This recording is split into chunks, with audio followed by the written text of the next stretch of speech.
students, welcome to the lecture on Principle and Practices of Insurance. And after this lecture, we will be able to learn the following objectives. Explain defining risk, discuss management of risks, describe the evolution and meaning of insurance, explain the rights and responsibilities of the insurer, discuss the rights and responsibilities of the insured. Describe the role of insurance in financial system.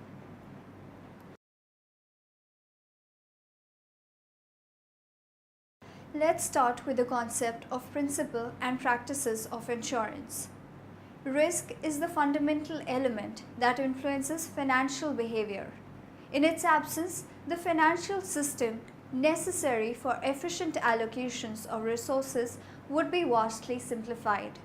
In that world, few institutions and financial instruments would be needed, and the practice of finance would require relatively elementary analytical tools. But of course, in the real world, risk is ubiquitous. Much of the structure of the financial system we see serves the function of the efficient distribution of risk. Much of the financial decision making by households, business firms, governments, and especially financial institutions is focused on the management of risk. Measuring the influence of risk and analyzing ways of controlling and allocating it requires a wide range of sophisticated mathematical and computational tools. Indeed, mathematical models of modern finance practice contains some of the most complex applications of probability, optimization, and estimation theories. Those applications challenge the most powerful of computational technologies.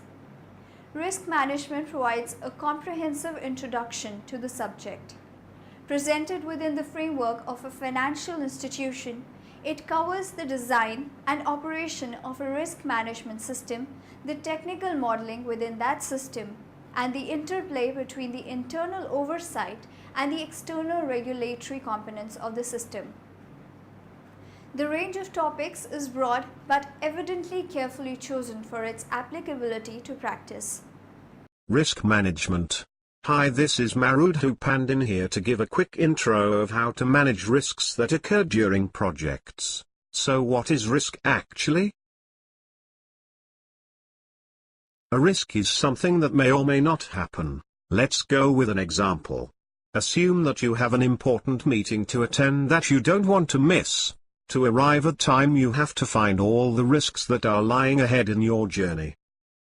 You might encounter a bad traffic congestion or your car may break down due to flat tire. In order to deal with risk in anything, we need a set of tools and techniques for identifying and assessing these risks. Let us see a model of managing risk, what Barry Boehm calls as risk engineering.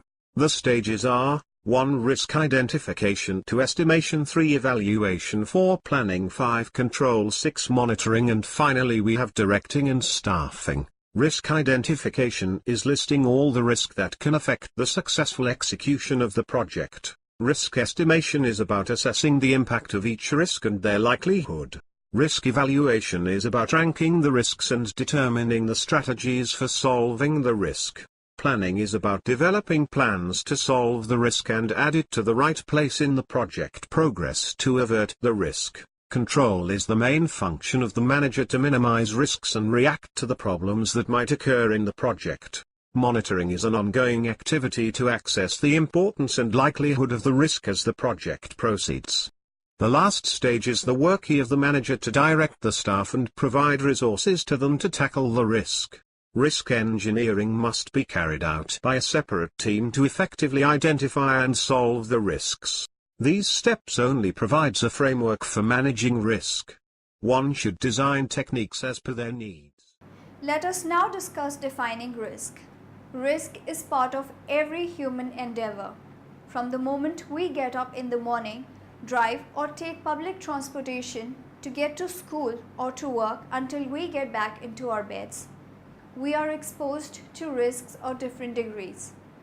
What makes this study of risk fascinating is that while some of this risk bearing may not be completely voluntary, we seek out some risks on our own, speeding on the highways or gambling, for instance, and enjoy them. In general, and risk management in particular. By equating risk management with risk hedging, they have underplayed the fact that most successful firms in any industry get there not by avoiding risk but by actively seeking it out and exploiting it to their own advantage. Risk is the uncertainty of the outcome with several possibilities. Risk is virtually anything that threatens or limits the ability of a community or non-profit organization to achieve its mission. Amongst very many risks which might be faced include the risk of a person being injured in by a motor vehicle, aeroplane, railway train, ship or boat. The risk of the premises of a business or any of its contents, money, furniture, machines, equipment, stocks of materials or goods for sale being damaged or destroyed by fire or water. The risk of farm or domestic animals falling sick, being injured or killed or stolen. The risk of money, machines, equipment, motor vehicles, stocks of raw materials or goods for sale or some other valuable items being stolen. Common features of risks, because there are so many different risks which might be faced and we have already described a wide variety of risks. What exactly constitutes a risk is not easy to define, and for that reason there is no one universally accepted definition. Risk is the inability to accurately predict the effects of future events which might result in losses. Despite the great diversity of risks, some of which we have already described apart from the inevitability of a loss, if an undesirable event occurs, we can identify certain other common features. There is the possibility, not a certainty, of an undesirable event occurring. There is unpredictability, that is, it is not known when the undesirable event will occur or indeed whether it will occur at all. There is uncertainty as to or the extent of the loss which will arise should the undesirable event actually occur. We consider these features of risks further later in this module. We also consider how different people have differing attitudes towards risks and why some risks which could be insured against are not insured. The concept of risk. Risk is the probability at an event will occur. In epidemiology, it is most often used to express the probability that a particular outcome will occur following a particular exposure. There are very few conditions that constitute a sufficient cause in chronic and infectious disease, a sufficient cause being one where a specific exposure will always result in a particular outcome. If there were, it would not be necessary to deal with risk, which often deals with varying degrees of necessary cause. A necessary cause being an exposure which must always precede a particular outcome, though it can also deal with exposures that are neither necessary nor sufficient causes. This brief report is to support the uniform use of a previously stated definition of a risk factor in an effort to standardize terminology for this conference. History of risk. For much of human history, risk and survival have gone hand in hand. Prehistoric humans lived short and brutal lives as the search for food and shelter exposed them to physical danger from preying animals and poor weather. Even as more established communities developed in Samaria, Babylon, and Greece, other risks such as war and disease continued to ravage humanity. For much of early history, though, physical risk and material reward went hand in hand. The risk-taking caveman ended up with food and the risk-averse one starved to death. The development of the shipping trades created fresh equation for risk and return with the risk of ships sinking and being waylaid by the pirates offset by the rewards from ships that made it back with cargo. It also allowed for the separation of physical from economic risk, as wealthy traders bet their money while the poor risked their lives on the ships. The nature of risk. Risk or danger is present whenever human beings are available to control or foresee the future with certainty. For example, the risks to a homeowner arise because neither he nor she nor anyone else can know for certain whether or not his or her particular house will be flooded, burned down, struck by lightning, burgled or vandalized. No matter how safety conscious the owner might be, the house cannot be completely protected from all those risks. In the same way, there is risk in running a business because no business person can guarantee that he or she will make profits rather than lose money from the activities of the business. Types of risk. There are several different ways of looking at risk, and different kinds of risks can be categorized by considering their effects. These are fundamental risks. These tend to affect large numbers of people, perhaps areas of countries, or whole countries, or even a number of countries or a geographical region.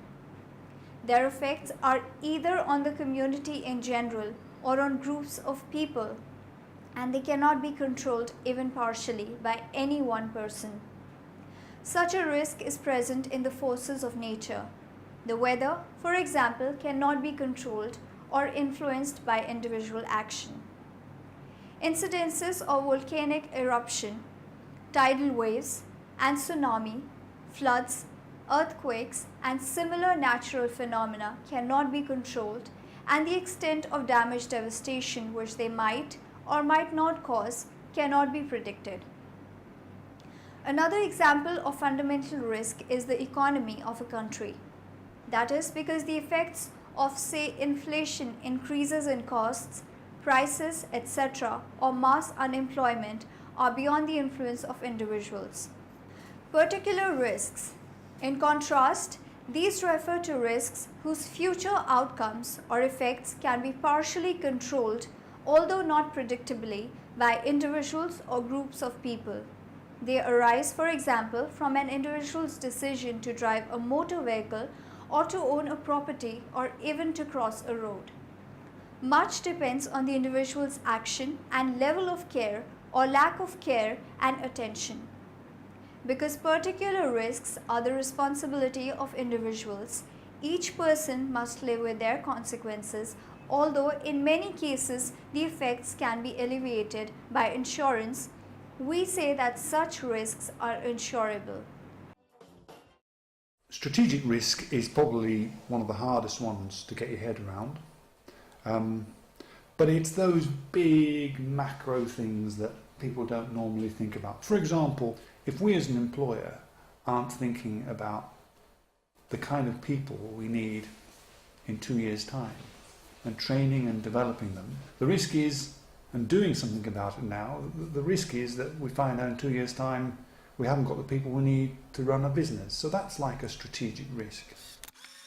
Well, I mean, strategic risk, there are many strategic risks. So, for example, we've seen the government has done some big spending cuts recently, and they're saying they're going to change the law in all sorts of ways, and that brings huge risks. So, for example, for academic institutions, universities, etc., they're finding that the funding structure for students is changing altogether. Those are huge strategic risks that they can do very little about, apart from worry, maybe plan a little bit, but that's a good example. And a new government might change the risk back and say, okay, we'll go back to grant funding and in the future, and that's probably a strategic opportunity more than a risk, but you never quite know where these things will go at times. Well, an example of financial risk is not getting paid. That's a classic one. So if we as a business we go to customers that aren't solid or aren't reliable or perhaps haven't got a good balance sheet or not financially solid, we might find that they go bust or they don't pay us because they don't want to. So that's a classic example of financial risk. Operational risk, well, clearly the classic operational risk in health and safety is health and safety orientated, looking after our people and making sure we don't hurt people as we go through and run our business. But there's a whole host of different operational risks, and I think as a classic example, if we're delivering a contract for a client, a customer, we might find that a small shipment or a small delivery doesn't arrive and it upsets the whole contract and the whole delivery. So you've got to think about where those risks might be and what you would do just in case that happened. What will we do? How will we solve the problem? Now moving on to the next topic, we will study the management of risks. Risk management is the minimization of the detrimental effects of risk by identifying the risk, measuring the risk, and controlling the risk. Risk management is a central part of any organization's strategic management.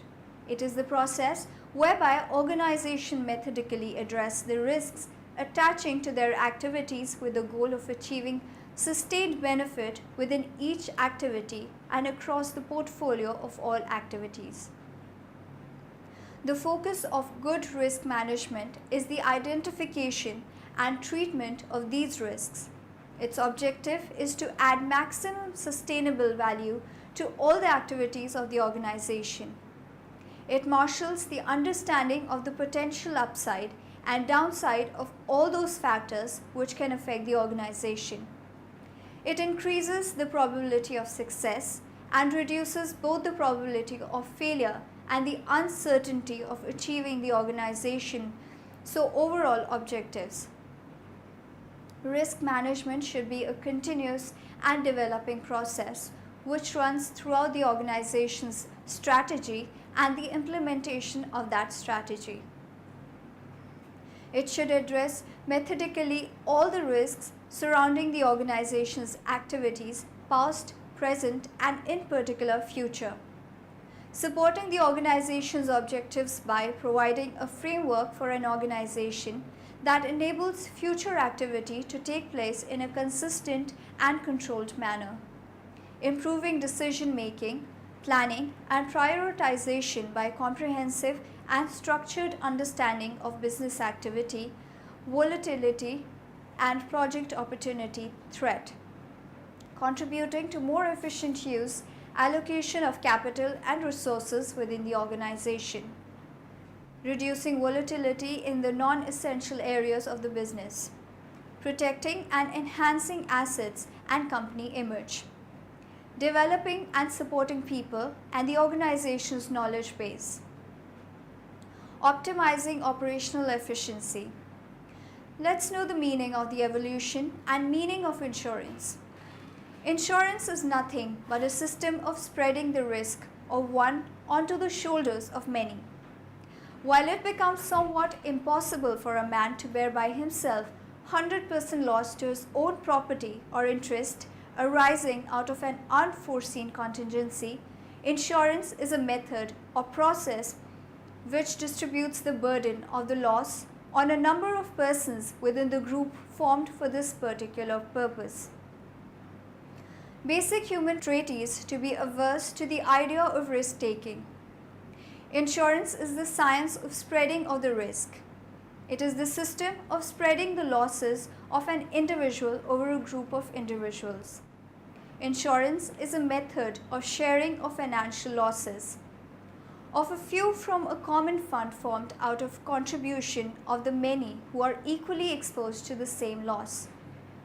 What is uncertainty for an individual becomes a certainty for a group. This is the basis of all insurance operations. Thus, insurance converts uncertainties to certainty. Meet Jim. Jim works hard as a successful professional in the public service so that his family can enjoy the finer things in life. One day, Jim received terrible news that his neighbor Todd passed away, leaving behind his wife and children. Jim watched as Todd's family, overwhelmed with expenses, was forced to sell their home. Seeing this made Jim realize that if anything happened to him or his wife, his family could face the same situation. So Jim began to explore ways of protecting their lifestyle. He considered living in a bubble to avoid germs or contagious illnesses. He thought about hiring a security team and building a moat around his home to protect them and their fortunes. He even thought about taking excessive amounts of vitamins and supplements to extend his lifespan. Luckily, like you, Jim has access to Service Plus, which offers a fantastic lifestyle protection plan. Jim learned that this life insurance, available for members across Canada, spouses and their dependents had the lowest monthly premium available anywhere. Jim was also relieved that applying for this life insurance wouldn't add more work to his busy schedule. It was as easy as filling out and sending in a simple application and questionnaire. Jim made the smart choice and took advantage of the Service Plus Lifestyle Protection Plan group life insurance. Now, Jim is worry-free, knowing that if something happens to him or his wife, their family is protected. The main function of insurance. The main function of insurance is to compensate the insured, the person or organization who effected or took out and paid for the insurance for loss or damage caused by the risk insured against. In many cases, the compensation by the insurers takes the form of indemnity, which involves placing the insured in the same position financially as he or she or it was in immediately before the loss or damage occurred. A payment of money equal to the value of the item lost or damaged. The replacement of the lost or damaged item. The repair of a damaged item. Restoration, for example, rebuilding a house destroyed by fire. History of insurance, life insurance. In 1818, the British established the first insurance company in India in Calcutta, the Oriental Life Insurance Company. First attempts at regulation of the industry were made with the introduction of the Indian Life Assurance Companies Act in 1912. A number of amendments to this act were made until the Insurance Act was drawn up in 1938. When the Act was changed in 1950, this meant far-reaching changes in the industry. The extra requirements included a statutory requirement of a certain level of equity capital, a ceiling on shareholdings in such companies to prevent dominant control, to protect the public from any adversarial policies from one single party, stricter control on investments, and generally much tighter control. In 1956, the market contained 154 Indian and 16 foreign life insurance companies. Business was heavily concentrated in urban areas and targeted the higher echelons of society. Unethical practices adopted by some of the players against the interests of the consumers then led the Indian government to nationalize the industry. In September 1956, nationalization was completed, merging all these companies into the so-called Life Insurance Corporation. This is Bob. One day Bob met Sue. They fell in love and decided to get married. They had 2 children. Oh, and a cat called Max. They decided to buy their first house. So they took out a repayment mortgage for £150,000. But Sue thought, what if something was to happen to one of them? How would they pay their mortgage? For peace of mind, Sue and Bob took out a decreasing term assurance policy. This was for a 25-year term, which matched their repayment mortgage. This meant that if something was to happen to either of them over the term of the mortgage, the remaining balance would be paid off. The policy decreased in line with the mortgage, giving Bob and Sue complete peace of mind. With level term insurance, the amount of money paid out stays level. This is often used to cover an interest-only mortgage. So then, Bob and Sue didn't have to worry about the future. Insurance is a contract in writing under which insurer agrees in return for a consideration premium to indemnify the insured against the loss suffered on account of an uncertain future event. Life insurance is a contract for payment of a sum of money to the person assured on the occurrence of the event insured by the contract.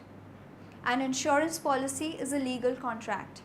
There are steps someone must take to fulfill responsibilities as an insurance holder and steps insurer must take as well. The advantage of obtaining insurance is that it allows the pooling of risks and reduces the probability of one party bearing the entire cost of loss. Responsibilities. Someone should provide complete and accurate information to insurer. Someone must pay his premiums on time following the grace period. If someone does not, policy may be cancelled for non-payment. Coverage will stop and someone will no longer be protected. Someone must notify his insurer about any changes in circumstances that might affect the risk insured. Someone must maintain property in good condition. Someone must take reasonable steps to mitigate damage. For example, if home is being damaged from water leaking from a pipe and someone does not turn off the water supply to the pipe, coverage may be limited. Rights.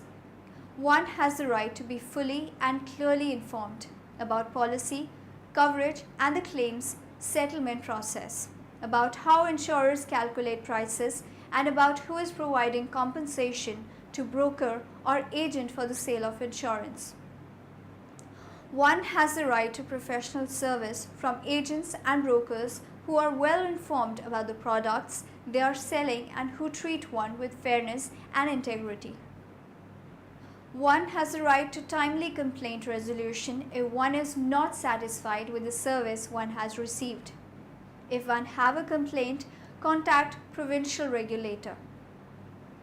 One has the right to privacy. Personal information may not be disclosed to anyone except as permitted by law. As a smart consumer, all should be aware of their duties and rights about policy coverage and claims. Duties. When one buy a policy, fill the proposal form himself correctly and truthfully. It is the basis of the insurance contract. Do not leave any column blank. Do not sign a blank proposal form. Someone will be responsible for any information in this document as it bears signature. Disclose all material information about the risk someone wants to cover. Select the term of the policy as per needs after one buy the policy. Once the proposal is submitted, one should hear from the insurance company in 15 days. If not, take up the matter in writing. If any additional documents are asked for, comply immediately. Once the proposal is accepted by the insurance company, the policy bond should reach within a reasonable amount of time. If not, contact the insurance company about it. Rights. Someone have the right to cancel a life insurance policy within 15 days from the date of receipt of the policy document. Insurance companies are major investors in financial markets. On aggregate, the largest investors worldwide are investment funds, followed by insurance companies and pension funds. Moreover, a part of the assets under management of private equity and hedge funds are owned by insurance companies and pension funds, making these investors major players in global financial markets. These aggregate numbers hide some differences across major markets in the relative importance of these different groups of financial entities. For example, insurance companies are particularly important players in relative terms in some European markets and in Japan. Insurance companies have the capacity to adopt investment strategies with long-term horizons. Insurance companies, especially life insurance companies, are financial institutions with long-term liabilities than commercial and investment banks, and thus they have the capacity to adopt investment strategies with long-term horizons. To the extent that they adopt such strategies and do not sell into falling markets when many other types of investors do, they are a stabilizing element of the financial system. Most parts of the insurance industry appear to have acted as a stabilizing element in this sense during the current crisis. Now in the end, let us summarize what we have learned in this lecture. Risk is the fundamental element that influences financial behavior. Every non-profit organization faces a certain amount of risk, whether it's ensuring the health and well-being of their volunteers or protecting their premises. Risk management is the minimization of the detrimental effects of risk by identifying the risk, measuring the risk, and controlling the risk. The Indian Insurance Companies Act enacted to enable the government to collect statistical information about both life and non-life insurance businesses. The risks facing an organization and its operations can result from factors both external and internal to the organization.